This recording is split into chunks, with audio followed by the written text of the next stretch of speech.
चलिए आज चल अनुपात में ही देखते हैं अपन एग्जाम्पल नंबर 21।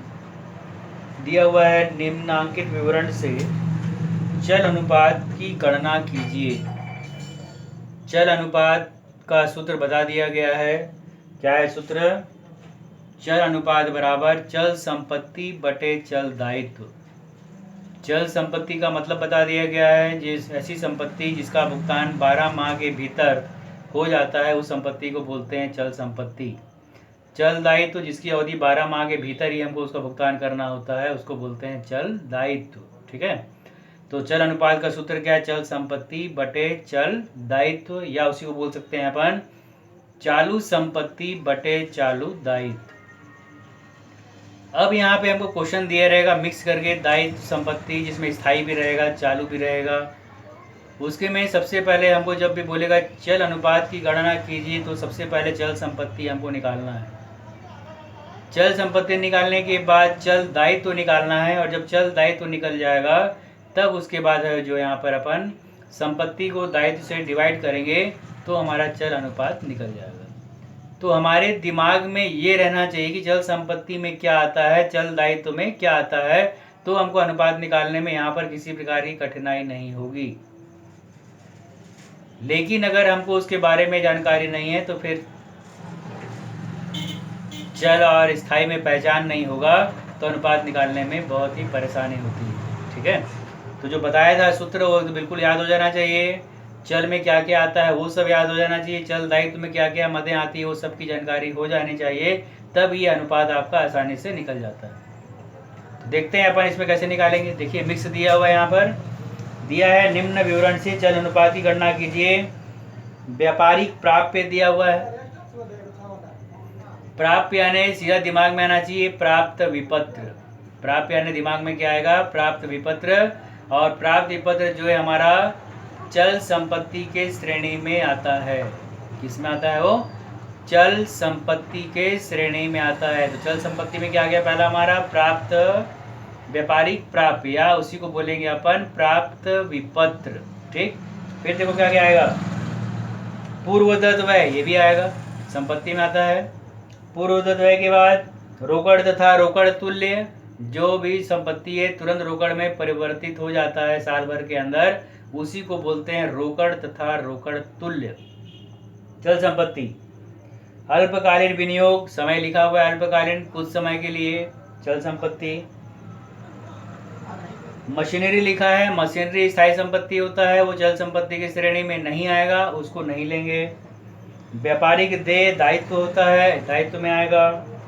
ऋण पत्र जो है अल्पकालीन दीर्घकालीन ऐसा कुछ नहीं लिखा है, तो केवल ऋण पत्र लिखा है तो दायित्व है, लेकिन इसे दीर्घकालीन माना जाएगा, ये भी नहीं आएगा। स्टॉक, स्टॉक आएगा आपका संपत्ति में। ठीक, तब देखते हैं इसके हिसाब से बोला चल अनुपात की गणना कीजिए। तो सबसे पहले लिखोगे कुल संपत्ति बराबर कुल चल संपत्ति बराबर, अब जो जो कुल चल संपत्ति में है उसको अपन क्या कर लेंगे? प्लस करके निकाल लेंगे। ठीक है, जितना भी कुल संपत्ति में आता है उसको प्लस करके निकालेंगे। तो इसके ऊपर चलते हैं अपन। व्यापारिक प्राप्य 50,000, तो यहाँ पे नाम लिखना है तुमको, मैं अमाउंट लिख रहा हूँ डायरेक्ट। व्यापारिक प्राप्य 50,000 प्लस 50,000 के बाद देखोगे पूर्वदत्त व्यय दिया हुआ है 5,000 रुपये। 50,000 प्लस 5,000 प्लस रोकड़ तथा रोकड़ तुल्य 15,000 प्लस रोकड़ तथा रोकड़ तुल्य 15,000 प्लस अल्पकालीन विनियोग 10,000 प्लस 10,000 प्लस अल्पकालीन विनियोग के बाद देखते हैं आगे। मशीनरी जो है स्थायी संपत्ति है, इसलिए उसका लेखा यहाँ पर नहीं होगा। आगे व्यापारिक देय दायित्व है, नहीं आएगा। ऋण पत्र दीर्घकालीन है, नहीं आएगा। स्टॉक 20,000 प्लस 20,000 बराबर, अब जोड़ देंगे इसको अपन यहाँ पर 50,000 5,000 50 और 5 55 55, 5, 60, 10, 70, 70, 10, 80, 80 और 20, 1,00,000।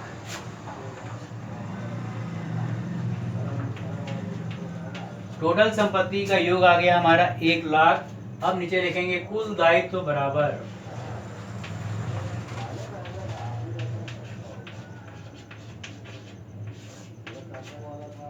अब कुल दायित्व में हमारे पास जो पढ़े अभी हम लोग मद है उसमें केवल एक ही है,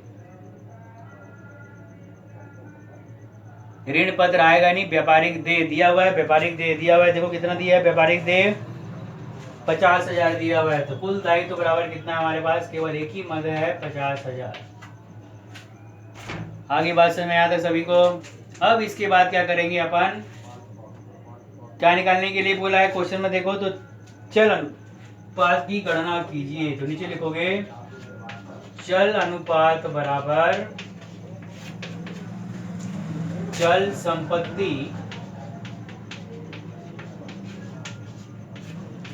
बटे चल दायित्व।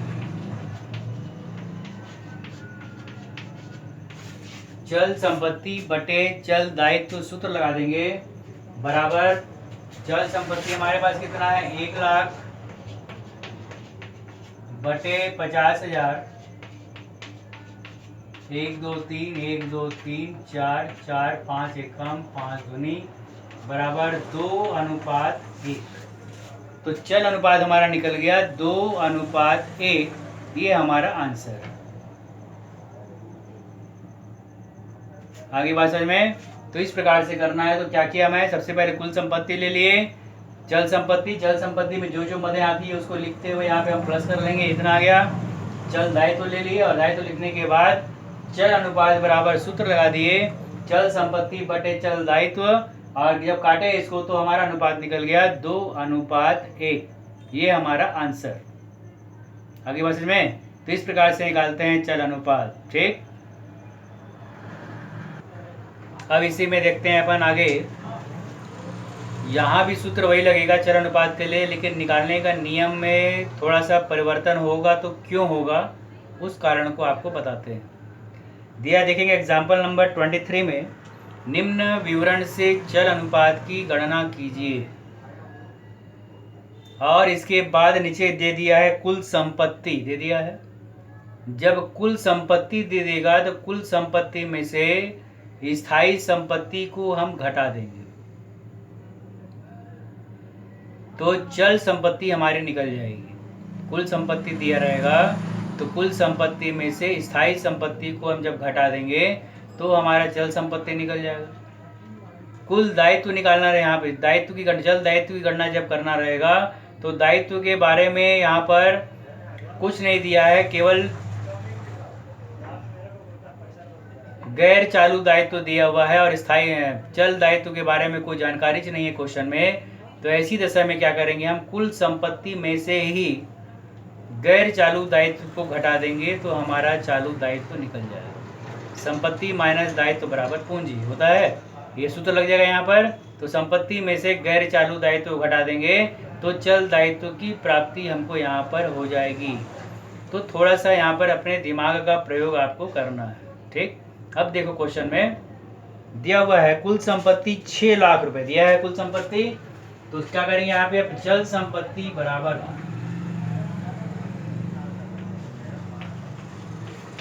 चल संपत्ति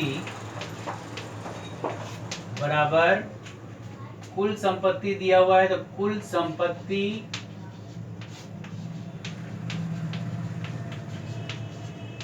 में माइनस कर देंगे गैर चालू संपत्ति।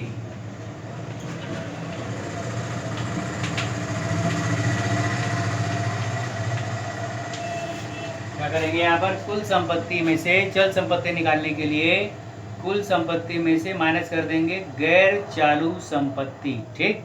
अब देखते हैं नीचे अपन यहाँ पर कुल संपत्ति चल संपत्ति बराबर, क्वेश्चन में दिया हुआ है कुल संपत्ति 6 लाख रुपए दिया है, कुल संपत्ति 6 लाख। तो यहाँ लिखेंगे अपन 6 लाख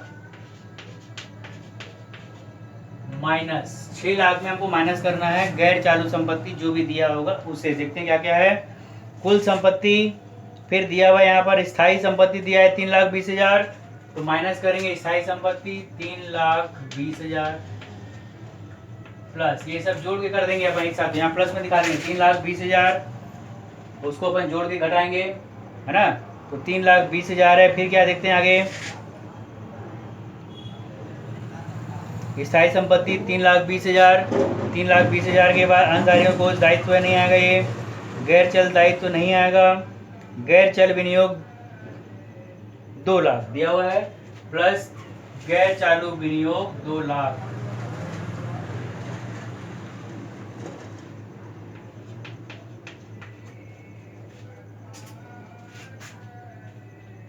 छह लाख में से 3,20,000 और 2 लाख, 3,20,000 और 2 लाख, तो यहाँ पर अपन माइनस करते हैं इसको, तो 3 2 5, 6 लाख,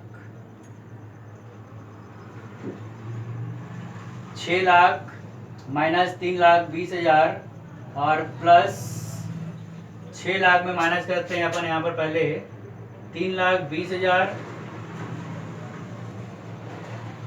6 में 3 गया। यहाँ पे थोड़ा क्वेश्चन में देख लेते हैं एक बार, फिर बताते हैं आपको। यहाँ पर जो है क्वेश्चन में थोड़ा मिस्टेक था, उसको सुधार लेंगे। कुल संपत्ति में चल संपत्ति की निकालने का सूत्र है कुल संपत्ति माइनस गैर चालू संपत्ति। अब यहाँ पे कुल संपत्ति 6 लाख है, गैर चालू संपत्ति में 3,20,000 का ये है हमारा, क्या है 3,20,000 रुपये का, देखो क्वेश्चन में दिया हुआ है। तो स्थायी संपत्ति है 3,20,000 और गैर चालू विनियोग 2 लाख दिया है क्वेश्चन में, तो उस 2 लाख को सुधार लेना है, वो है 3 लाख। कितना है वो 3 लाख। अब यहाँ पे अपन क्या करेंगे, 6 लाख में से 3,20,000 और 2 लाख, 3 और 2 5 लाख, ठीक 2 लाख, ठीक है क्वेश्चन में 2 लाख है, तो 3,20,000 प्लस 2 लाख, तो 3 और 2 5,20,000, 6 लाख में से 5,20,000 अपन घटा देंगे, तो ये हमारे अमाउंट निकल जाएगा बराबर 80,000। वो 3 लाख जो मैं बोल रहा था 3 लाख नहीं रहेगा, 2 लाख ही है, ठीक है वो, ठीक है। तो कुल संपत्ति बराबर माइनस गैर चालू संपत्ति, कुल संपत्ति था 6 लाख, उसमें से अपन 3,20,000 और 2 लाख जो क्वेश्चन में दिया हुआ है गैर चालू संपत्ति, उसका योग करके घटा दिए 6 लाख में से, तो यहाँ पे आगे कितना आएगा बराबर 80,000, ठीक है। तो यहाँ पर या तो आप इसको ऐसा कोष्टक में करके घटा दो, 6 लाख में माइनस कर दिए दोनों को जोड़कर, और नहीं अगर ऐसे एक साथ दिखाना है तो एक कोष्टक हट जाएगा, 6 lakh minus 3,20,000, 3,20,000 minus 2 lakh, 6 lakh minus 3,20,000 minus 2 lakh करेंगे कितना आ गया 80,000, ठीक है। यहाँ तक ये आ गया चल संपत्ति। अब निकालेंगे चल दायित्व। क्या निकालोगे आप, चल दायित्व। तो चल दायित्व बराबर